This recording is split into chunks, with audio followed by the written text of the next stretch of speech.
de una puerta hasta otra puerta, hemos ido siguiendo, y como en el verso primero vimos la puerta de las ovejas que hablaba de nosotros, y si queremos una iglesia saludable, primero tenemos que partir por nosotros, cada uno de nosotros una oveja saludable.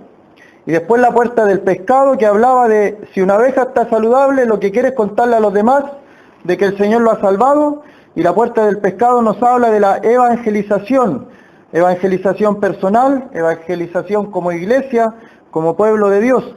El verso 6, la puerta vieja, y consideramos, y para recordar solamente, que tiene que ver con las doctrinas, las enseñanzas antiguas. Mirad las sendas antiguas y que andemos por ellas, andemos por estas sendas antiguas. La puerta vieja tiene que ver con la doctrina. El verso 13, la puerta del valle, que la consideré como, basándome en los textos del Salmo 23, como aunque ande en valle de sombra de muerte, consideré la puerta del valle como la puerta de las aflicciones, y que hay que saber restaurar esta puerta para que cuando nos pasen aflicciones, que Satanás no gane ventaja. Y la puerta del muladar, en el versículo 14, la puerta del muladar que habla de la puerta de la basura, que estaba al sur de la ciudad de Jerusalén, y la apliqué con Gálatas 5 a lo que es la carnalidad en nuestra vida, y restaurar esa puerta del muladar, esa puerta de la basura. De la ciudad sacaban la basura por esa puerta. En nuestra vida tenemos que sacar la basura espiritual. No podemos estar siempre marcando el paso y dejar que los pecados estén en nuestra vida. Hay que sacarlos, hay que eliminar esa basura espiritual. Y de eso hablaba la puerta del muladar. Y la puerta de la fuente, que es en esa puerta que ya me he detenido en 2 oportunidades, nos habla del Espíritu Santo. El Espíritu Santo que desde el comienzo de la creación aparece. El Espíritu Santo dice que en el principio creó Dios los cielos y la tierra estaba desordenada y vacía, y el Espíritu de Dios se movía. El Espíritu se movía sobre la faz de las aguas, y el Espíritu comienza a ordenarlo todo, desde el comienzo de la creación. Y hablamos también del misterio de la Santísima Trinidad, Padre, Hijo y Espíritu Santo en la creación. Y en este pasaje, como puerta de la fuente, el Espíritu lo que puede hacer en la vida de una persona que confía en la dirección del Espíritu Santo. Versículo 15 dice: la enmaderó, la levantó sus puertas, sus cerraduras y sus cerrojos, y eso lo consideramos como el sello del Espíritu Santo, que nadie lo puede quitar.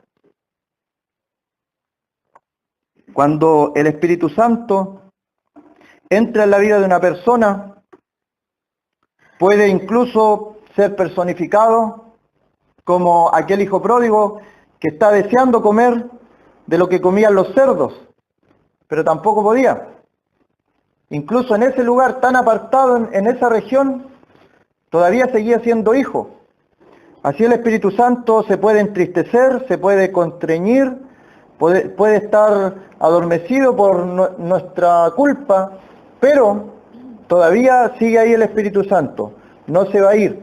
Por eso lo apliqué eso a las cerraduras y los cerrojos.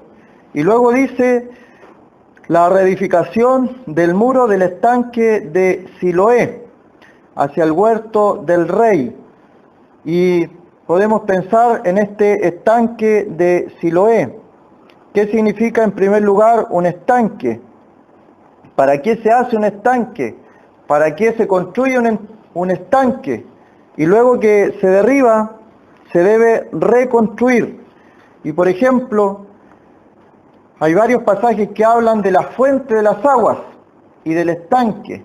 Y el Señor es capaz de abrir un estanque en el desierto, aguas en el desierto, estanques en el sequedal.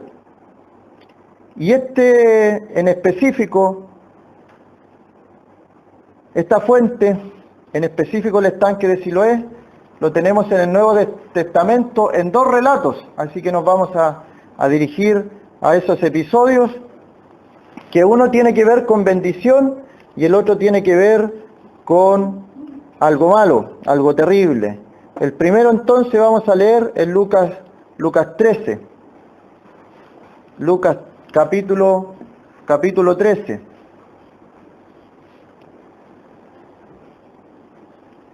Y es un evento que no es bueno. Y aparece lo que es Siloé, el estanque de Siloé.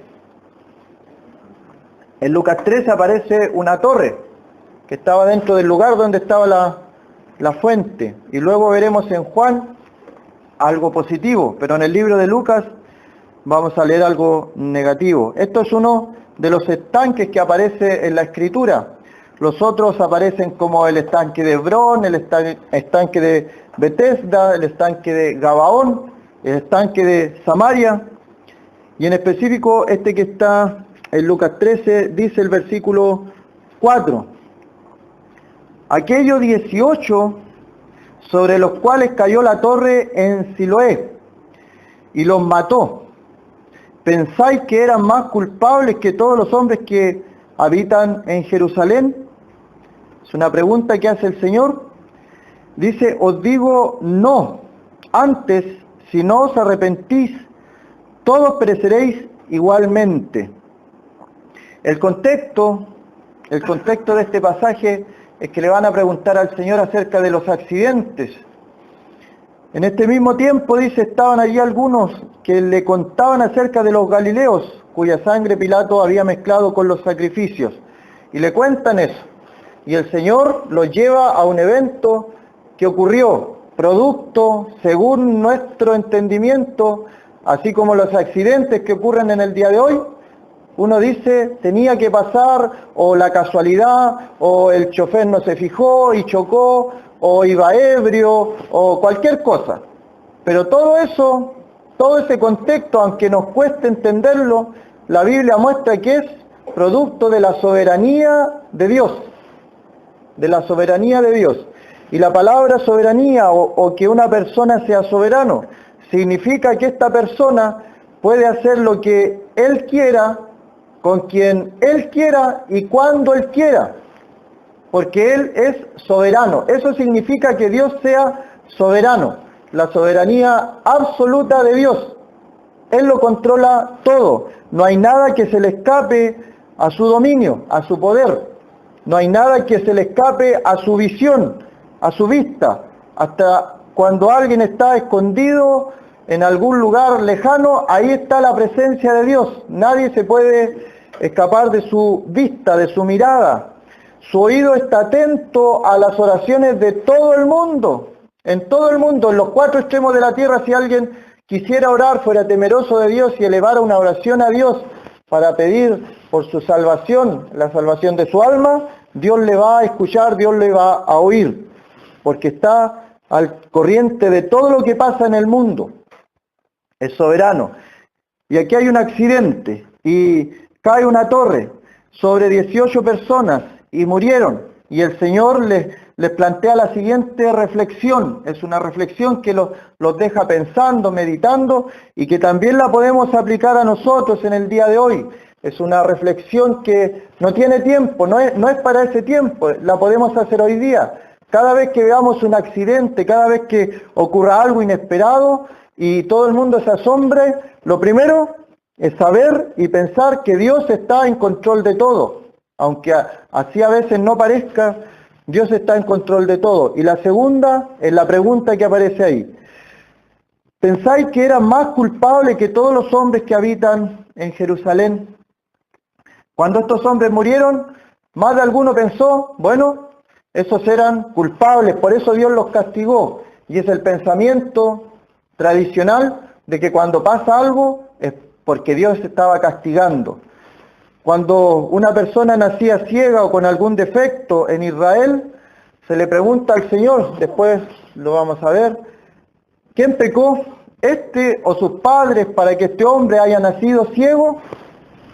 Era la pregunta que se hacía cuando alguien nacía con algún defecto, cuando alguien tenía algún accidente, decían, hay pecado de por medio. Por eso es que a Job también se le plantea esta interrogante, esta situación. Los amigos de Job lo van a ayudar, pero le plantean que Dios no hace nada malo con un justo. Por lo tanto, Job algo tenía que haber hecho. Algo tenía que haber hecho. Desconociendo el planteamiento soberano de Dios, que Él está detrás de todo, de toda la situación.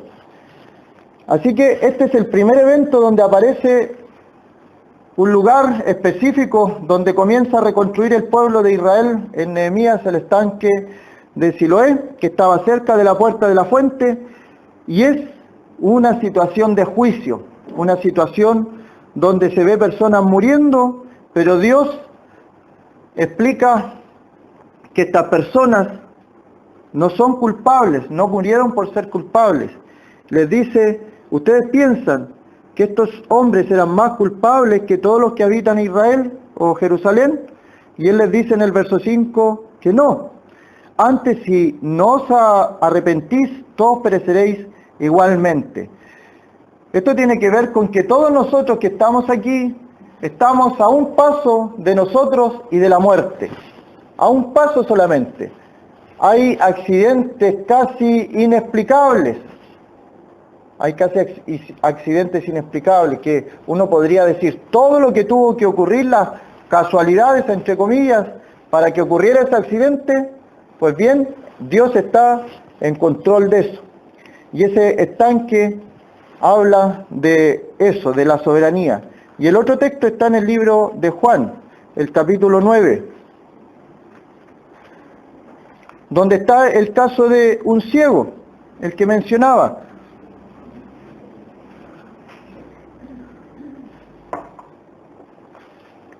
Verso 1, al pasar Jesús vio a un hombre ciego de nacimiento, y le preguntaron sus discípulos diciendo, Rabí, ¿quién pecó sus padres para que haya nacido ciego? Respondió Jesús, no es que pecó ni sus padres, sino para que las obras de Dios se manifiesten en él.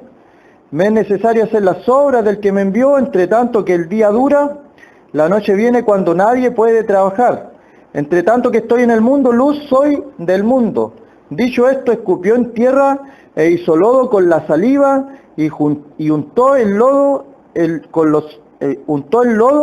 los ojos del ciego y le dijo, ve a lavarte en el estanque de Siloé, que traducido es enviado. Fue entonces y se lavó y regresó viendo. Entonces los vecinos y los que antes le habían visto que era ciego decían, ¿no es este el que se sentaba y mendigaba? Unos decían, él es, y otros, a él se parece. Él decía, yo soy. Y le dijeron, ¿cómo te fueron abiertos los ojos?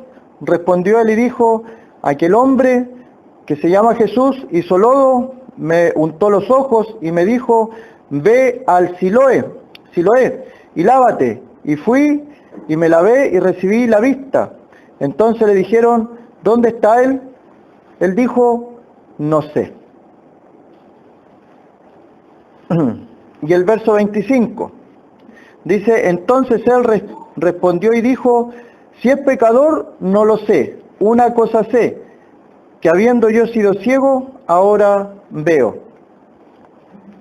Este es el caso positivo que aparece aquí del estanque de Siloé.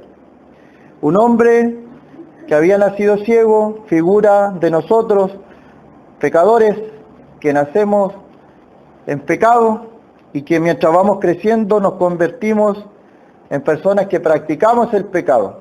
Y el Señor sana, le devuelve la vista y de una forma que para algunos podría ser un poco escandalosa, haciendo barro con su propia saliva, escupiendo en tierra, como dice el verso 6, con su propia saliva, escupe en tierra y unta el lodo en los ojos del ciego. Pero más aún, ahora que todo el mundo está viendo esto que él está haciendo, que para algunos tal vez habrá sido algo curioso, luego de eso le dice que vaya a este lugar, a este estanque, y él lo que hace es obedecer al Señor. Entonces, en el primer caso de Lucas, vemos que el estanque de Siloé me habla de la soberanía, en primer lugar, de Dios, de que los accidentes no ocurren por casualidad, sino que es Dios el que está en control de todas las situaciones. El estanque de Siloé también me habla de que si nosotros no nos arrepentimos, podemos perecer también, porque está en la mano de Dios hacerlo. Él da la vida, Él quita la vida. Y el estanque de Siloé ahora me habla de este hombre ciego, una persona que solamente es, si uno lee, es obedecer y confiar, obedecer y confiar. Confía en el Señor Jesús, le unta barro, le hace una mezcla con saliva y le dice, ve, anda al Siloé y lávate. Entonces dice el verso 7, ve a lavarte al estanque de Siloé. Fue entonces y se lavó y regresó viendo. Y luego él, cuando le preguntan, relata, el que me untó los ojos me dijo, ve, lávate, y yo fui y me lavé. Nada más. El Señor quiere una fe simple, una fe sin cuestionamientos, una fe que no empieza a pensar, bueno, los médicos dijeron esto, estos otros especialistas dijeron esto otro, en el extranjero hay este tratamiento. Dios dice, confía, confía. Los médicos pueden decir muchas cosas, muchos tratamientos, muchos diagnósticos, y el Señor dice, confía. Ve, lávate, y él fue y se lavó. En lo espiritual es, cree en el Señor Jesucristo, arrepiéntete de tus pecados, cree en el Señor Jesucristo y serás salvo tú y tu casa. Y las personas que muchas veces demoran esta decisión es porque se cuestionan y comienzan a cuestionarse, pero ¿y cómo va a ser tan fácil? Y no tengo que hacer obras y no tengo que hacer nada más. ¿Cómo va a ser solamente por creer? Bueno, las personas más sencillas en su fe, escuchamos el mensaje y creemos solamente. El Señor está diciendo, cree y yo te salvo, y uno cree y confía en lo que el Señor dice, es salvado. Este hombre da testimonio también, el estanque de Siloé me habla de testimonio. Él no tenía doctrina, no tenía teología, no tenía títulos que dijeran todo lo que él sabía de la Escritura. Y en el versículo 34 dice, respondieron y le dijeron, tú naciste del todo en pecado y nos enseñas a nosotros, y le expulsaron. Esto es los fariseos, los hombres que tenían el monopolio de la religión, que eran las figuras religiosas de la época. Y este hombre les comienza a hablar del Señor. El estanque de Siloé me habla también de testimonio. El verso 31 dice, y sabemos que Dios no oye a los pecadores, pero si alguno es temeroso de Dios y hace su voluntad, a ese oye. Desde el principio no se ha oído decir que alguno abriese los ojos a uno que nació ciego. Si éste no viniera de Dios, nada podría ser. Testimonio de este hombre ciego sanado por el Señor. Y algunos dicen, es que yo no sé nada, ¿cómo voy a predicar? Este ciego lo hizo. Dijo, bueno, yo una cosa sé, yo antes no veía, ahora veo. Y eso es lo que tiene que hacer el creyente. Antes era perdido, ahora soy salvado. Una cosa sé, que yo tenía muchos pecados y el Señor me perdonó esos pecados. Una cosa sé, que antes iba a la perdición, ahora voy al cielo. Por gracia, por misericordia. Una cosa sé, yo tenía muchos vicios y el Señor me los sacó, los limpió. Una cosa sé. De eso nos habla entonces el estanque de Siloé.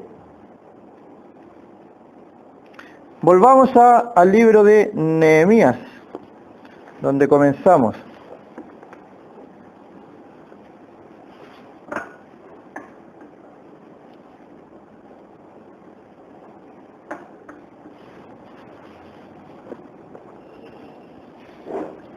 Solamente para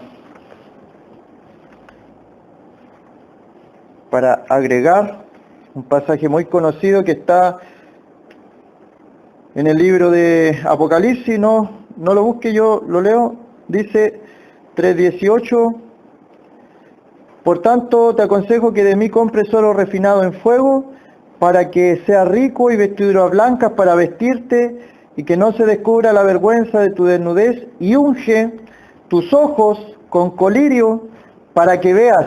Es una recomendación del Señor que hace para nosotros, que unjamos nuestros ojos con colirios.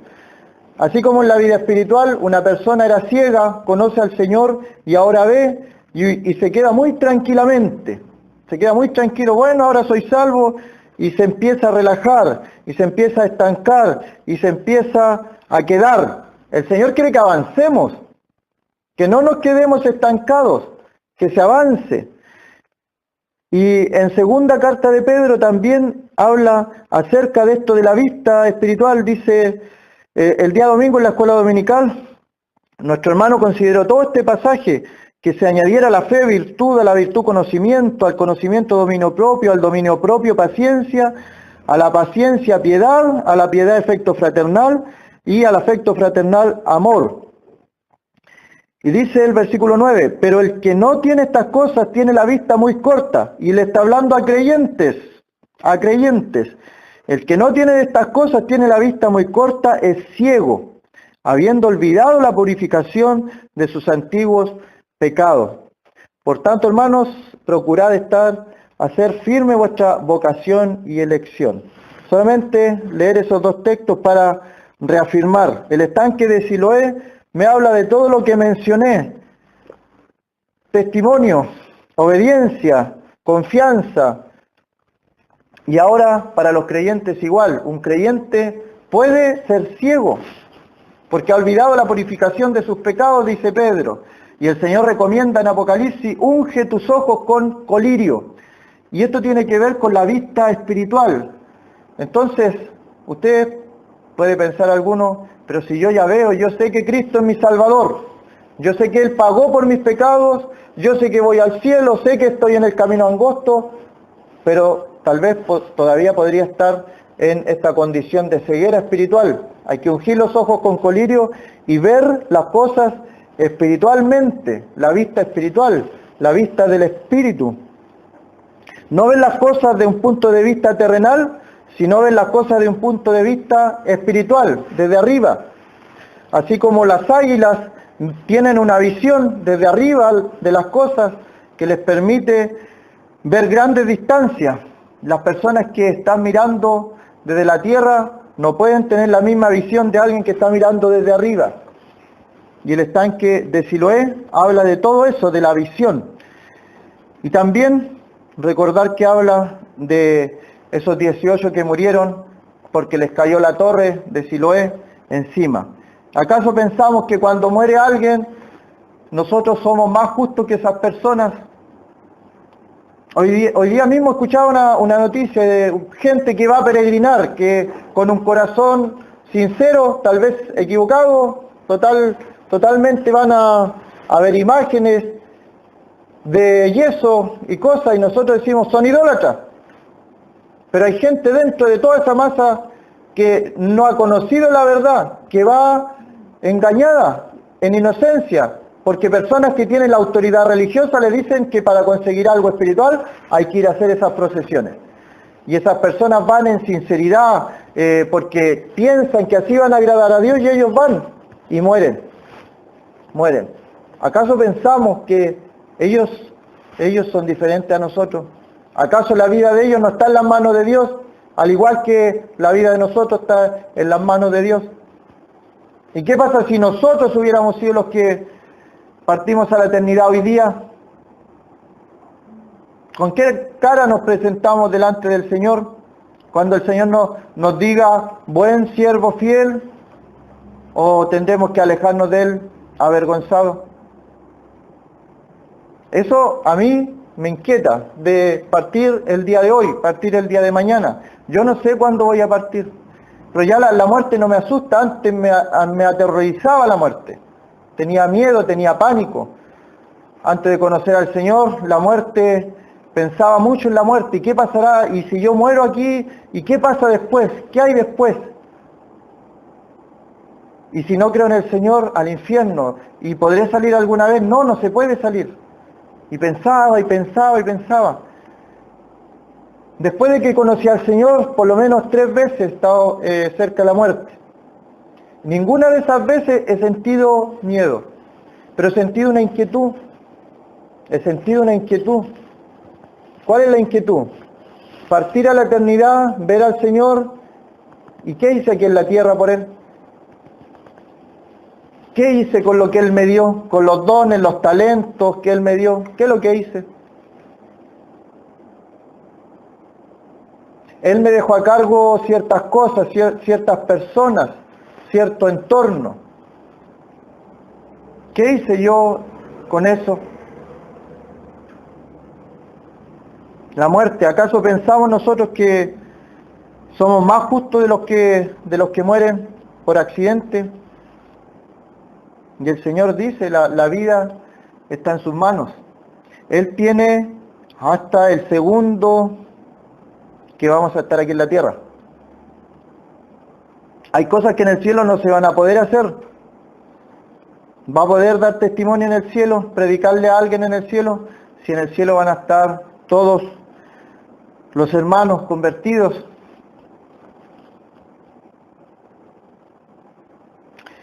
Dice el versículo 15, el estanque de Siloé, hacia el huerto del rey. Y me quisiera referir a esa frase, el huerto del rey. ¿Qué se nos viene a la mente cuando decimos un huerto o el huerto del rey?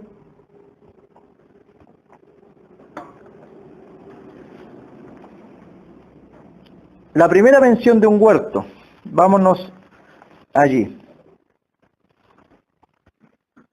Génesis capítulo 2.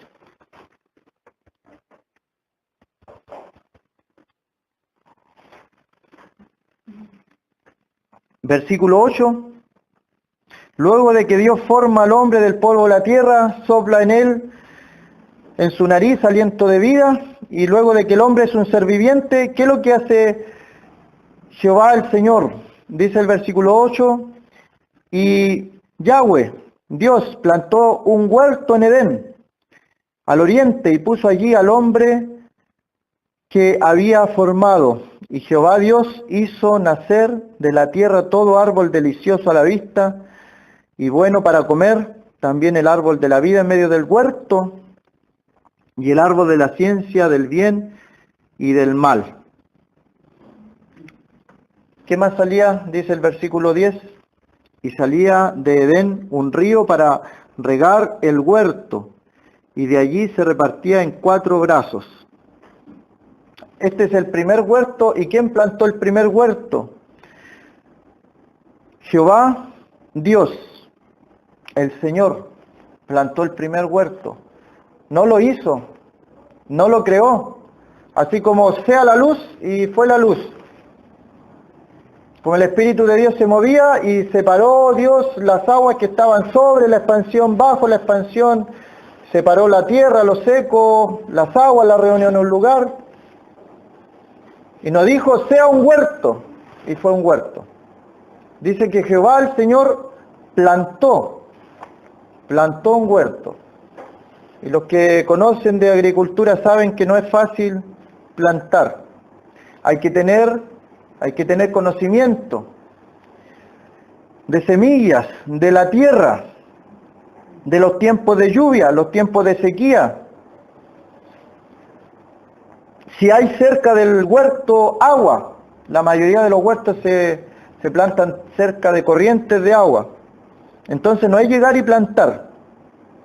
Y dice el 8 que Jehová Dios plantó un huerto en Edén. Él lo hizo, se preocupó de hacerlo, se preocupó de plantarlo. Y el huerto tiene que ver también, en el libro de Cantares, lo compara con la esposa. Y la esposa es figura de la iglesia.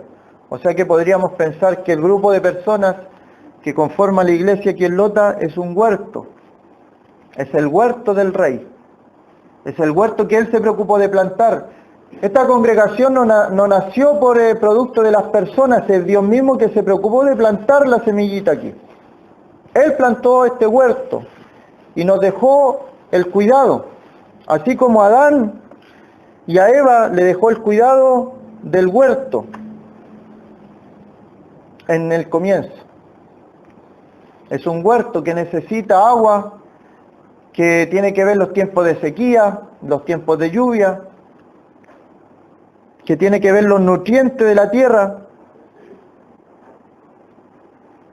Como dice la parábola del sembrador también, hay diferentes tipos de tierra y la única que da fruto es la buena tierra.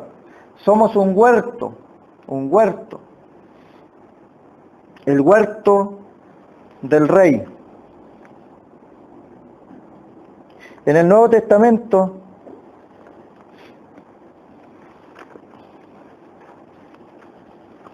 cuando el Señor da su vida en la cruz del Calvario, aparece otro huerto.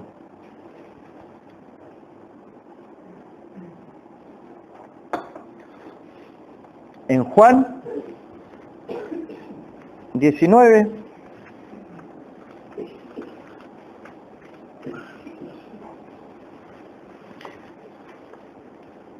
versículo 40, Juan 19, versículo 40.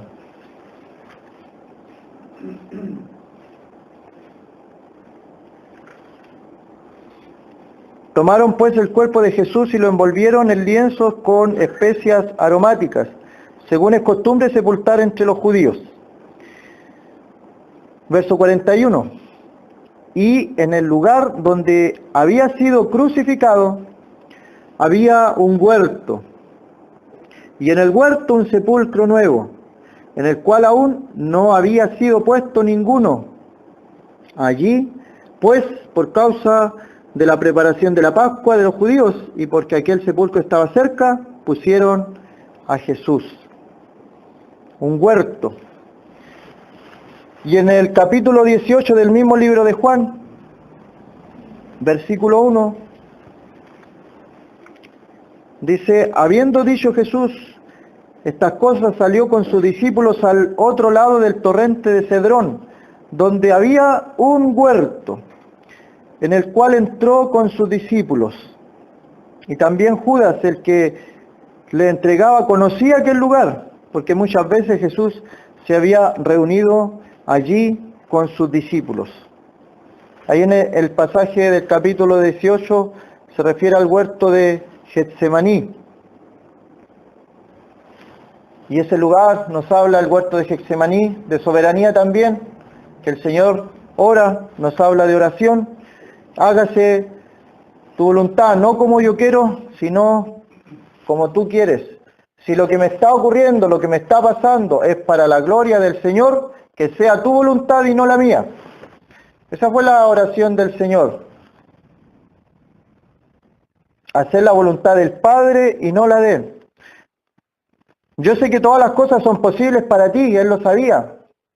Sabía que el Señor podía hacer todas las cosas, pero Él decide voluntariamente hacer la voluntad del Padre que le había enviado, que era morir en la cruz del Calvario. Así que es un lugar, el huerto en el capítulo 18, un lugar de oración, de aceptación de la soberanía de Dios, y es un lugar de comunión, porque dice el versículo 2 que Judas conocía el lugar porque el Señor se había reunido allí muchas veces con sus discípulos. Es un lugar de reunión, de comunión. Así que la iglesia, como congregación, como pueblo, es figura aquí del huerto. Y en el capítulo 19 habla de la crucifixión de nuestro Señor, que muchas pinturas y a veces en alguna película muestran el lugar como si fuera algo seco, sin vida. Pero aquí dice, el lugar donde había sido crucificado el Señor, había un huerto verde, un huerto donde tienen que haber habido árboles frutales de vida. Y en el huerto un sepulcro nuevo, en el cual aún no había sido puesto ninguno. Y allí vemos en el verso 42 cómo los judíos tan religiosos, ellos estaban preocupados de sacar luego el cuerpo del Señor, porque ellos estaban pendientes de su fiesta, la fiesta de la Pascua, la fiesta de los judíos. Dice ahí, la Pascua de los judíos, ya ni siquiera era la Pascua de Jehová, no era la Pascua del Señor, era la Pascua de los judíos. Habían introducido tantas costumbres que ya les pertenecía la fiesta a ellos y no al Señor. Algo parecido a lo que pasa en el día de hoy. Nace una fecha para recordar a nuestro Señor y su nacimiento, que había venido la salvación a este mundo, y se recuerda el nacimiento de nuestro Señor, pero hoy día la fiesta es del hombre, la fiesta es de otras personas, de otros personajes, del comercio, del capitalismo, del dinero, y el Señor por ningún lado. El recuerdo del nacimiento del Señor no se ve por ningún lado, se ven otras cosas, materialismo, capitalismo, dinero, la gente peleándose por productos. Son fiestas que ya no son para nada cristianas. Dice el versículo 42, la Pascua de los judíos, y por aquel sepulcro estaba, como el sepulcro estaba cerca, pusieron al Señor. ¿Será casualidad lo que pasó aquí? Que justo ahí estaba el sepulcro. Todo estaba planificado, lo que veíamos delante, la soberanía total de Dios, Él ya lo tenía todo planificado. Esto estaba planificado también, con el anticipado conocimiento de Dios, como dice el libro de los sellos. Todo con el anticipado conocimiento de Dios. ¿Acaso le hicieron algo a nuestro Señor que Él no haya permitido? El Señor pasó todo lo que Él quiso pasar, con su consentimiento. Él sabía su meta y la quiso realizar. Así que tenemos un huerto de Getsemaní, que nos habla de oración, de comunión, de intimidad con el Señor, de aceptación a la voluntad de Dios, a la voluntad soberana. Y tenemos en el 19 otro huerto que nos habla de la muerte y crucifixión de nuestro Señor, de su resurrección y la resurrección también de su pronta venida. Volvamos nuevamente al libro de Nehemías. Ahora podemos entender en qué podríamos pensar cuando dice la reedificación de la puerta de la fuente. Es la reedificación de la puerta del Espíritu Santo. Y el Espíritu Santo tiene que ver con todas las cosas que hemos mencionado. Y todavía quedan muchas más. Pero es el Espíritu Santo en esta puerta como figura. El Espíritu Santo es el que obra. En el libro del Génesis el Espíritu Santo no le tiene miedo al desorden. Él ve todo ahí y comienza a ordenar, comienza a separar. Y el Espíritu Santo, siendo Dios, es un Dios de orden. Y lo comienza a separar todo. Y separa las aguas que están bajo la expansión, sobre la expansión, separa lo seco en un lado, las aguas las reúne en otro lado y va separando. Es un Dios de orden.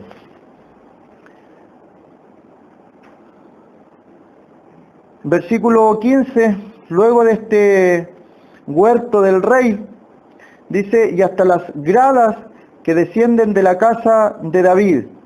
Esta es la casa del rey, el rey David, y habían gradas, habían terrazas desde la casa del rey David, y seguían unas terrazas bajando, descendiendo. Antes de pasar a ese punto, mencionar que el cuidado de este huerto no es responsabilidad de 2 o 3 personas. El cuidado del huerto del rey es responsabilidad de cada uno de los que estamos en el huerto. Esto es el huerto de Dios, esto es el huerto del rey. Y cada uno cuida el huerto. Cada uno cuida el huerto. Cada uno tiene su responsabilidad. Cada uno tiene el cuidado de lo que está haciendo.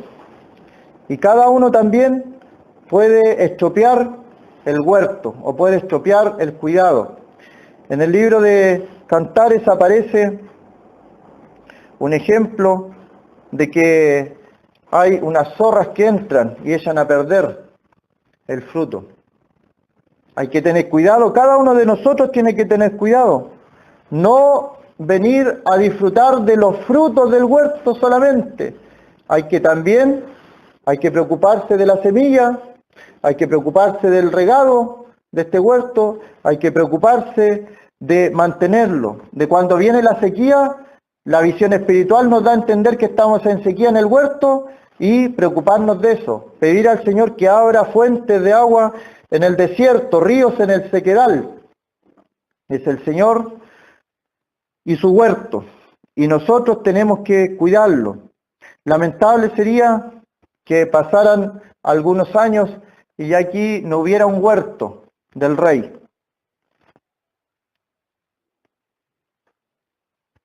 Versículo 15. Las gradas que descienden de la ciudad de David. Y por lo menos había 6 gradas en esta ciudad. Para llegar a la casa del rey David, habían 6 gradas.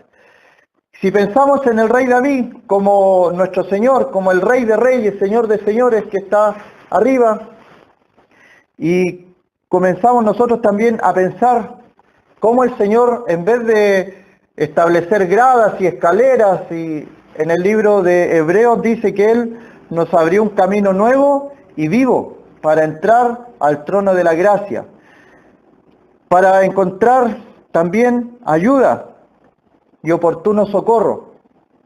Quita todas estas gradas, quita todas estas escaleras, todos estos obstáculos para llegar a la presencia del Rey. Y ahora, en el día de hoy, una persona, si quisiera llegar al Rey a través de la oración, puede entrar directamente a la presencia del Señor, a su trono de gracia, de misericordia. Dice el versículo 16. Después de él restauró Nehemías, hijo de Azbuk, gobernador de la mitad de la región de Bet-sur, hasta delante de los sepulcros de David, y hasta el estanque labrado, y hasta la casa de los valientes. Vamos a dejar hasta ahí.